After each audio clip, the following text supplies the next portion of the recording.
الحمد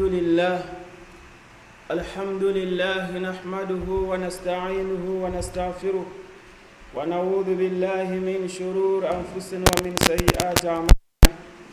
من يهد الله فلا مضل له ومن يضلل فلن تجد له وليا مرشدا. واشهد أن لا إله إلا الله ولا شريك له واشهد أن محمدا عبده ورسوله صلى الله عليه وعلى آله وأصحابه أجمعين. أما بعد، يقول الله سبحانه وتعالى جل جلاله: فذكر فإن الذكرى تنفع المؤمنين. وقال رسول صلى الله عليه وسلم: بلغوا عني ولو آية. Ama baada ya kumshukuru Mwenyezi Mungu Subhanahu wa Ta'ala na kumtakia rehema na amani kipenzi chetu nabii wetu Muhammad sallallahu alaihi wasallam, leo kwa idhini ya Mwenyezi Mungu Subhanahu wa Ta'ala tutaweza kuyazungumza machache ambayo yanahusiana ndani ya mwezi huu ama ndani ya siku hizi ambazo ni ayyam ashir, siku 10 ambazo kwamba ni siku za Dhulhijja. Wapenzi wa Islam, Mwenyezi Mungu Subhanahu wa Ta'ala amefaradhisha nguzo katika nguzo za Uislamu, na nguzo yenyewe ni nguzo ya haji ambayo tumeamrishwa na Mwenyezi Mungu Subhanahu wa Ta'ala kuendea na yule ambaye kwamba ana uwezo wa kutekeleza ibada hii. Kwa hivyo nana fi mawsim adhim min mawasim alkhair ala wa huwa mawsim ashr dhulhijja wa fiha yaqulu sallallahu alayhi wasallam: ma min ayamin al-amal as-salih fiha ahabbu ila Allah min hadhihi al-ayyam, yani ayyam al-ashr. qalu ya Rasulullah wala al-jihad fi sabilillah. qala wala al-jihad fi sabilillah illa rajulun kharaja bi nafsihi wa malihi falam yarji' min dhalika bi shay'. rawahu al-Bukhari wa hadha lafdhu Abi Dawud wa fi sunanihi وفيها يقول صلى الله عليه وسلم: أفضل أيام الدنيا أيام العشر. رواه ابن حبان وهو حديث صحيح. فاغتنموا وبارك الله فيكم بالعمل الصالح. ومن فرط في الاغتنام أولها فلا يفرط فيها تبكى منها، فإن الموفق من عرف فضلها وإن المحرم من عفل عنها وفرط فيها. واعلموا أنه شرف فيها الإكثار من عموم الأعمال الصالحة لعموم الحديث الواردة في ذلك، وخاصة التحليل والتكبير والتحميد. فقد جاء في حديث صحيح: ما من أيام أعظم عند الله ولا أحب إلى الله من 10 dhulhijja. Ndugu Islam, wapenzi Islam, tunaendeleza hotuba yetu ya Ijumaa iliyopita tukiwa tunazungumzia matukufu ambayo yamo ndani ya masiku haya matukufu. Anasema Rasul sallallahu alaihi wasallam kuhusiana na siku hizi, anasema: ma min ayamin al-amal salih, hamna siku ambazo fadhila zake matendo mema ambayo yanaweza kufikia katika masiku haya ambayo ni siku 10 za Dhulhijja. Hamna amali ambayo kwamba Muislamu atayafanya ambayo unaweza kuyalinganisha na fadhila na thawabu na ajri ambayo Mwenyezi Mungu Subhanahu wa Ta'ala jalla jalaluhu ambayo ametuwekea katika ndani ya masiku haya. Maswahaba ridwanullah ta'ala alayhim ajma'in pia wakasikia maneno haya ya Bwana Mtume Muhammad sallallahu alaihi wasallam, wakauliza: ya Rasulullah wala jihad fi sabilillah. Wakamuuliza Rasul sallallahu alaihi wasallam, hata kupigana jihad katika njia ya Allah Subhanahu wa Ta'ala haifikii ajri, haifikii malipo katika masiku haya matukufu? Mtume sallallahu alaihi wasallam akasema: wala jihad fi sabilillah, wala hata kama jihad katika njia ya Mwenyezi Mungu. Akasema kwamba vile vile wala jihad fi sabilillah illa rajulun, isipokuwa yule mtu ambaye kwamba aliyotoka ndani ya nyumba yake, isipokuwa yule ambaye kwamba aliyetoka kwenda katika jihad akawa anapigania kwa ajili ya kalimatillah, kwa ajili ya kuinua kilima cha Mwenyezi Mungu Subhanahu wa Ta'ala, na hakurudi ila alibaki katika vita, yani bimaana aliuawa. Yule ambaye kwamba aliyekufa katika jihad, basi yeye ndiye anakurudia amali zake ndizo ambazo kwamba zinakurudia na hizi masiku 10 ya Dhulhijja. Ndugu Waislamu, vile vile pia anasema Rasul sallallahu alaihi wasallam, afdal ayyam dunya ayyam al-ashr, masiku yaliyo bora katika masiku ya dunia mzima ya ulimwengu huu, masiku ambayo kwamba ni bora, ambayo amali ndani yake ni bora, ni ile siku ama haya masiku 10 ambayo kwamba tuko ndani. Rawahu Ibn Hibban wa hadithu sahih. Hii ni hadithi ambayo kwamba ni sahihi kutoka kwa Mtume sallallahu alaihi wasallam. Wapenzi Waislamu, tunaamrishwa iktanimuha, tufanye bidii katika kupata ghanima ama kupata faida ama ajiri, tukimbie katika milango ya kheri ili kupata fadhila hizi ambazo Rasul sallallahu alaihi wasallam katutajia ambazo zinapatikana katika masiku haya. Kwa hivyo katika amali ambayo kwamba tunajimizwa kufanya katika masiku haya ni kuleta takbir, kusema tukuleta takbir, vile vile pia kuleta tahmid, vile vile pia kuleta adhiya nyingi, kuleta dua nyingi, kuleta dua kwa Allah Subhanahu wa Ta'ala, vile vile pia kuleta takbir, vile vile kusema alhamdulillah la ilaha illa Allah wahdahu la sharika lahu, kila wakati ukawa analeta dhikra za sabulizi, basi zitatupatia ajira kubwa, zitatupatia riwaya kutoka Allah Subhanahu wa Ta'ala ambazo zitakuwa kubwa. Mtume Muhammad sallallahu alaihi wasallam vile vile pia atuambia, ma min ayyam a'zam 'inda Allah, hamna siku ambayo kwamba zina ubora mbele ya Mwenyezi Mungu Subhanahu wa Ta'ala, wala ahabbu, wala ambayo kwamba Mwenyezi Mungu Subhanahu wa Ta'ala azipenda sana, al-amal fihinna, kufanya amali njema ndani ya siku hizi, isipokuwa hizi siku 10 za Dhulhijja. Akasema faktiru fiha min tahlil.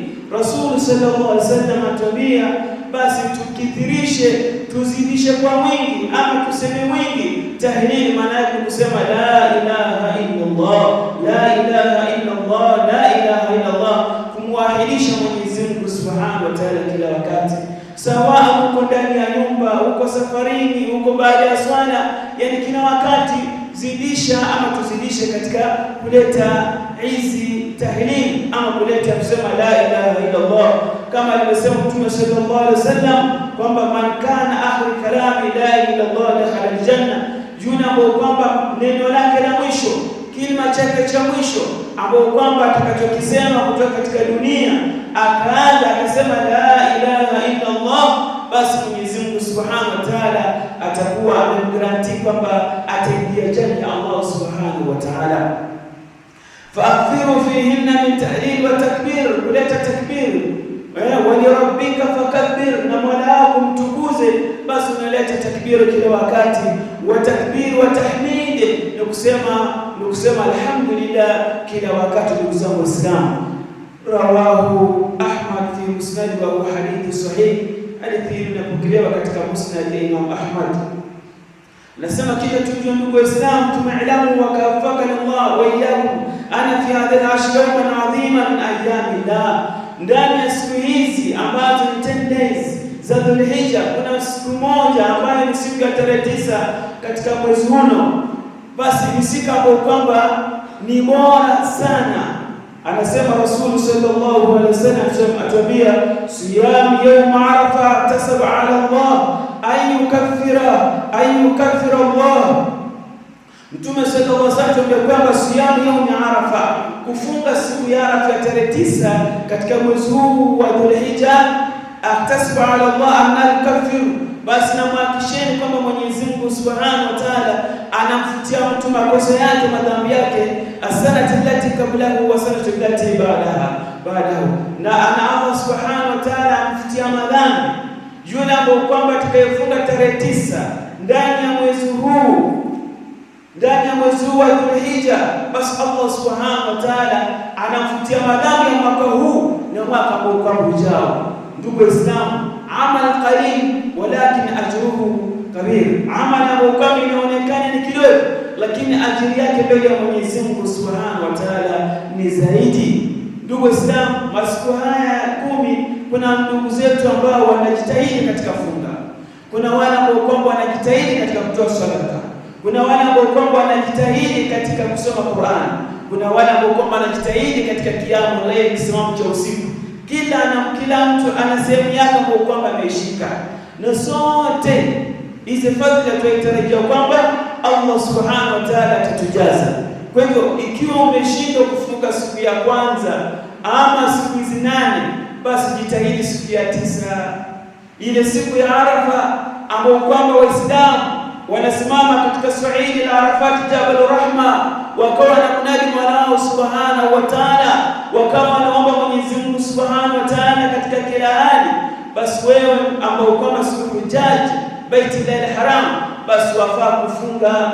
Ni sunna, si lazima, bali ni sunna, na katika sunnatul muakkada, sunna kwa kwamba zilizotiliwa mkazo sana na Bwana Mtume Muhammad sallallahu alaihi wasallam.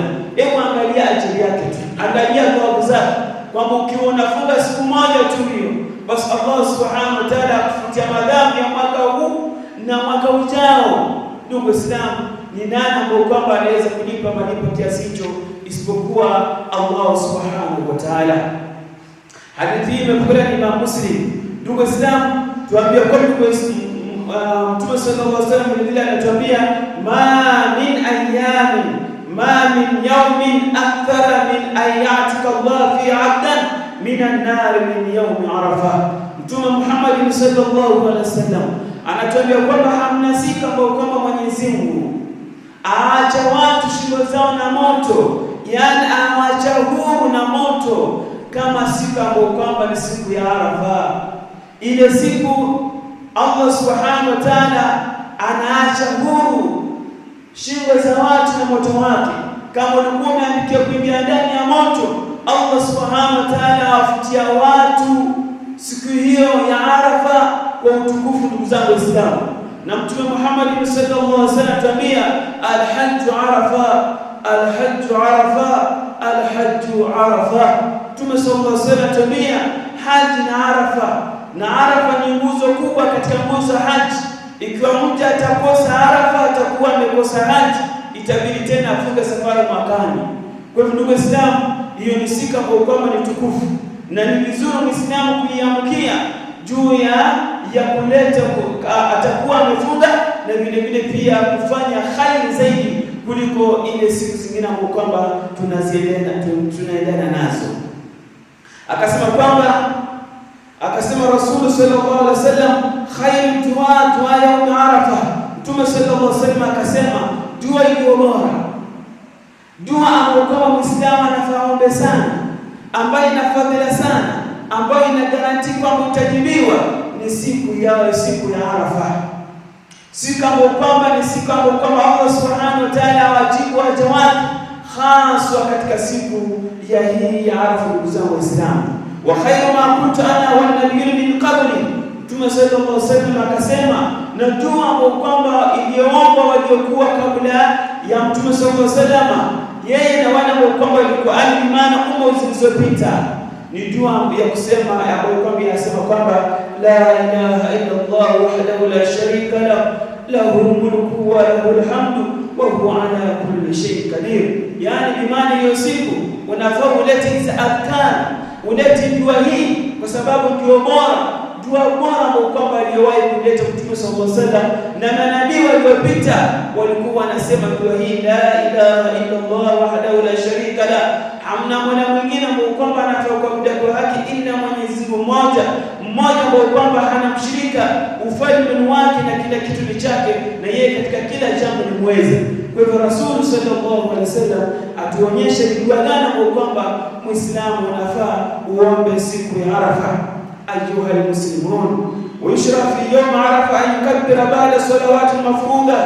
Ni sunna vile vile pia baada ya swala za faradhi, basi kuleta takbir kila wakati ambapo kwamba tunaleta siku hii, ili tupate fadhila kubwa, kwa sababu ni miongoni mwa sunna katika sunna ambazo kwamba zapatikana katika siku hiyo ya Arafa. Ndugu zangu Waislamu, na vile vile pia baada ya Arafa kesho yake basi tunaamkia yaumu nahar, tunaamkia siku ya nahar, siku ya kuchinja. Mtume Muhammad sallallahu alaihi wasallam atuambia, inna a'zama ayyama 'inda Allah yawm an-nahar, siku ambayo kwamba iliyo bora sana tembeni ya Mwenyezi Mungu Subhanahu wa Ta'ala ni ile siku ya kuchinja. Ile baada ya kuswali, faswali li rabbika wanhar, swali kwa ajili ya Mola wako na uchinje. Yani baada ya Eid, baada ya kuswali swala ya Eid, basi tunaelekea katika kuchinja vichinja vyetu. Ukiwa na mbuzi, ukiwa na ng'ombe, ukiwa na kondoo, wale wanyama ambao kwamba al-bahimatul an'am, wale wanyama ambao kwamba ni halali yetu kuwachinja katika siku ya Eid. Fa'adhimu hadha al-ayyam yawm fa innahu min shay'in al-ayyam 'azima wa fi sharafi dhabu al-adahi, basi ni siku ambayo kwamba ni sunna Waislamu kuchinja wanyama wao. Ndugu Waislamu, kuchinja ni ibada kubwa na ni ibada ambayo kwamba alituachia Nabiullah Ibrahim alayhi salatu wassalam, wattabi' millati Ibrahima innahu fatani mila ya Nabii Ibrahim, kwa sababu yeye alikuwa ni muwahid, alikuwa anampokesha Mwenyezi Mungu Subhanahu wa Ta'ala, wa ma kana minal mushrikin, alikuwa katika pote la washirikina. Kwa hivyo ni sunna ambayo kwamba aliotekeleza kwa kutekelezea mwanae Ismail alayhi salatu wassalam, vile Mwenyezi Mungu Subhanahu wa Ta'ala alivyosimulia katika maandiko matukufu ya Qur'an kuhusiana na kiswa cha Nabii Ibrahim na mwanae Ismail. Ndugu Islam, ni mnyama gani ambao kwamba unafaa kumchinja, na kwa sharti gani, na kwa wakati gani, na ni mafungo ngapi ambao kwamba unafaa uyatoe? Kwa jawabu la haraka katika wanyama ambao kwamba, ndugu Islam, tuamrisha kuwachinja kwa uwezo wa mtu. Ni mtu anaweza kuchinja kondoo, anaweza kuchinja mbuzi, anaweza kuchinja ngamia, anaweza kuchinja ng'ombe. Kama ni ng'ombe anaweza kuungana watu 7, kama ni ngamia watu 7, kama ni mbuzi wanaweza mbuzi mtu mmoja. Basi umri wao ala al-akali, kila hawa wanyama wawili awe ni zaidi ya 600 na kwenda juu, lakini kwa uchache maulama wanapendekeza kama anaweza kufikisha mwaka mmoja au na zaidi. Ni kama ni ng'ombe au ni zaidi ya miaka 2 na zaidi, na asiwe na mapungufu, labda hana pembe ama amekata pembe, amekata mikia, ana mapungufu katika maumbile yake, yaani maumbile yake labda amekilema, hapana. Au ni mnyama kwa kwamba ni mstakimu mzuri ambao kwamba apendeza katika macho. Vile vile pia wakati wa kuchinja ni ule wakati baada ya kuswali. Mtu Muislamu asichinje mnyama wake kabla ya kuswali. Atakayechinja mnyama wake kabla ya kuswali atakuwa ni nyama katika nyama za kawaida, ama yule ambao kwamba atakayechinja baada ya kuswali, basi itakuwa ni udhiya yake, itakuwa ni ibada yake ya udhiya ameifanya. Na nani ambao kwamba wafahamu migao katika huyo mnyama. Kwa hivyo ni sunna baada ya kuchinja, baada ya kuchuna, basi kila kitu kifanye nini? Ugawa mafungu matatu. Fungu la kwanza itakwenda kwako, fungu la pili utapatia majirani, na fungu la tatu unaweza kuwapatia na Muslimu wala kama si Waislamu, vile vile pia unaweza kuwapa fungu lao. Ndugu Waislamu, hizo ndio sunna, na ufai kuuza chochote, ufai hata kuuza ngozi, wala ufai kuuza nyama yenyewe. Hivyo ndivyo kwamba sheria inatuelekeza. Ndugu zangu Waislamu, tumche Allah Subhanahu wa Ta'ala na tutekeleze sunna hii. Ile katika sunna al-mahjura ni sunna ambayo kwamba watu wengi wamezahama. Basi mtu kila mwaka anamwambia mwakani inshallah, mwakani inshallah nitajia mwakani, miaka inaenda rudi, mtu hachinji. Ndugu Waislamu, tujibidishe sana kwa ajili ya kushikamana na sunna ya Bwana Mtume Muhammad sallallahu alaihi wasallam.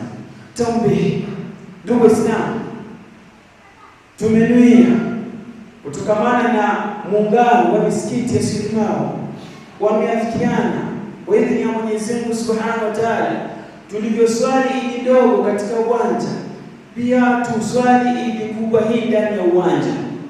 Ile itategemea, ikiwa mvua itakuwa nyingi, basi tutaswali ndani ya misikiti zetu. Lakini ombi letu kaomba kwamba kama hakutakuwa na mvua au matope, ama sema kama tutadhamiria kuswali, basi tutaweza kuswali ndani ya misikiti yetu. Kwa hivyo ndugu Waislamu, kwa idhini ya Mwenyezi Mungu, kutokamana na kalenda ilivyo, insha Allah Eid yetu tutaswali tarehe 27 ama kwamba itakuwa ni Wednesday, na tutaiswali mapema kwa sababu Eid hii si ya kuchelewesha kama Eid al-Fitr, kwa sababu tunaswali mapema ili tujiandae kwa ajili ya kwenda kufanya vichinjo vyetu katika siku hiyo. Aqulu qawli hadha wa astaghfirullah li wa lakum wa li jami'il mu'minin wal mu'minat wal muslimin wal muslimat al ahya wal amwat bi rahmatika ya arhamar rahimin walhamdulillahi rabbil alamin.